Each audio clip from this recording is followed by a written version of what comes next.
Hello, we are here at rainy Liverpool IATEFL 53rd conference, and look at what is happening. We are actually interviewing the globe. We are here in Liverpool and we are talking to David Heathfield. Welcome, David. Hi, Maria. Hello. And from what I know, you're an amazing storyteller. So I don't feel like talking about interviews. Could we just talk about a story? Could you tell us to start with a story? Yes. Okay. Well, I'll tell you a story that I learned just a few weeks ago from a woman called Suad Fadel, who works with Refugee Support Devon. She's actually a refugee herself from Libya. Okay. And I was doing a sort of little project with some women from Syria. So anyway, this is a story that's told across the Middle East. Okay. And it's one of the many stories about Joha, you know, like Nasruddin. Yes. In Turkish, they say Nasruddin. What do you say in Greece? I'm not sure what we would say in Greek. I know that we do share stories of Nasruddin. Well, then you call it Nasruddin. So Nasruddin Hoja. Well, in Arabic, it's Joha. It's the same character. Yeah. The wise fool. But Joha wasn't always foolish, you know. Sometimes he was very, very wise. And what Joha did one day, he got a job as a judge. Ooh, like we get jobs as juries? Pretty much. Pretty much. So there was a poor man, and the poor man was so hungry, he had nothing. All he had was an old crust of bread. And he was so hungry, but then he saw that his rich neighbour was cooking some meat. And the poor man thought, if I could just get a little bit of that flavour. So he took the dry crust of bread over to where the meat was roasting over the fire, and he held the bread over the fire to get the taste. And just then the rich man came and said, "Hey, you're stealing the flavour of my meat. I'm just trying to get a little flavour. You'll have to pay for it." No! Before he could taste the bread, the rich neighbour had taken him, seized him, and was taking him to the judge. But it was fortunately for him, the judge at that time was Joha. And the Joha said, "What's going on here?" And the rich man said, This man is stealing my bread. He needs to be punished. He needs to pay a fine." Well, Joha listened to the story and he said to the poor man, "How much have you got?" "I haven't got anything. I've just got 3 coins, that's all." "Give me the 3 coins," said Joha. "No." Joha took the 3 coins from the poor man, and the rich man said, "Now give me those 3 coins. They're the payment for the taste of my meat." And Joha said, "Give me a copper plate." And he took a copper plate and he took the 3 coins and ting, ching, ching, he dropped the coins into the plate. And the rich man said, "What are you doing?" And Joha said, "This is the 3 coins. I give them back to the poor neighbour because the sound of those 3 coins falling into the plate is payment for the taste of the meat that he took on the bread. That is justice." A clever interpretation of justice, I think. Some people might say that those of us who actually get to come to IATEFL are the ones who experience the meat and its flavor. And the rest of the world just see, well, you know, the online coverage or the backstage interviews, and perhaps they feel that some teachers are more listening to a story, you're here with us, aren't you? Exactly. Do you think that there are some teaching contexts in which conferences, international conferences like this one, might not be relevant? And what will this conference add to your teaching and training experience for the future? This conference, well, you know, everything for me is connected to IATEFL. So I do projects in lots of different parts of the world. Such as? For example, Nepal at the moment. I'm not even in Nepal, but there's a teacher who was here last year, and we've been talking together, and since then she started a storytelling conference in her school.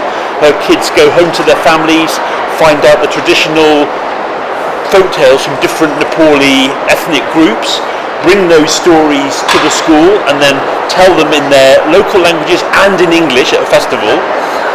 And it was so popular this year because I was kind of supporting her and advising her that they're going to do it every year from now on. And not only that, her students have sent me stories, and one of the stories, I'm telling it a lot, it's called Puntaku Maicha. It's a wonderful story. I didn't catch the title. Puntaku Maicha. And I'm I'm writing a series for a magazine called English Teaching Professional, and every edition there's a story I learned from a student, and coming up there's that story. So I'm constantly learning stories that I often learnt from people who I meet. Somehow it connects back to IATEFL. So IATEFL will always be relevant. And for me, the face-to-face reality of meeting someone there, person to person, and just now I was being told a story, just before I came up here. I'm always, you'll have to tell me a story as well. I will have to tell you a story. I will definitely have to share stories with you. So, in your opinion, how do you use stories as a vehicle for teaching? Yes. I mean, storytelling is the oldest form of language teaching, or of teaching generally. It's how we learn through stories. It's deeply inside us, all of us. We're narrative beings, and for me, stories do everything. All the skills, reading, writing, listening, speaking, grammar, pronunciation, it's all there. We can teach all of that through the medium of storytelling. I'm not saying throw the course book away, but throw it away most of the time. Just engage with personal exchange of stories. And equal representation but we of can different bring varieties. the language. We can get the students to bring the language out of the story. For sure. And it's memorable. They will remember it in the context of the story they learned it in, and they'll retell that story, and they can reinvent the story. They can tell it in a different way, or they can add different characters, or well, I've written a lot about this in various books, and it's all there. And there's lots of great why people. are you carrying the globe around? It's symbolic. This afternoon I'm doing a session here called Storytelling for Diverse Voices, and it's linked to a chapter in the brand new British Council book, Creating an Inclusive School Environment, and I've co-wrote it with a woman called Ala Göksu, who teaches English and mathematics in Hanover, but she's originally from Ukraine, so she herself comes from a migrant background, and most of her students in Hanover are from migrant backgrounds or different diverse heritages, and it's all about how we can, by telling our students heritage folk tales, we can bring their culture into the classroom, and it gives them then a chance to talk about their own personal stories, and an exchange between students who may come from families of that original culture and people who've come from elsewhere, and it's all about sharing. As I'm listening to you, first of all, I'm so there because I love storytelling, and I think it's also a very emotional way of teaching because it calms students down. Also, it doesn't have an age really. We're all in love with good stories. This is it. It's certainly Ageless. not only for children. Of course You've not. got to choose the right stories for the age group. For teenagers, it needs to be something about the threshold that they're between childhood and adulthood. They've got to see that this is about me. This is about my journey in life. As you were speaking before, I picked on the word inclusive, and yesterday there was a plenary about fair representation of the current societal forms and family patterns in course books. Yeah.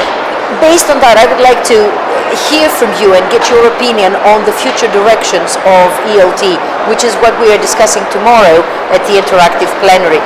How far is inclusivity the key point? It's everything. I mean, English is the global language. It needs to include everybody, and we do this through story. We can retell the story. So, we were talking about the LGBTQ session yesterday, or plenary yesterday. We can tell those stories in a new way. We can have characters who are queer. We don't have to retell it in the traditional way. And there are, interestingly, stories in Greek mythology, aren't there? Stories of people who changed gender. Even in the traditional British stories, the Mabinogi, the oldest British stories from Wales, there's a story of the king whose punishment of his sons was to turn them into a deer and a stag, one becoming female and one becoming male, and then each of them changed genders. I mean, these are in ancient stories as well as modern. Transgender, transsexuality, it's there in the old stories as well. Well, you know what? I wish we didn't have to do anything else today, but stay here, share stories, and talk about the power of stories. Thank you for making the time, David. It was a pleasure meeting you. And Thank you, Maria. stay Thank you for tuned to listening. our IATEFL channel, and please use the hashtag and talk about the future directions of ELT. Tell Bye. stories. Tell stories.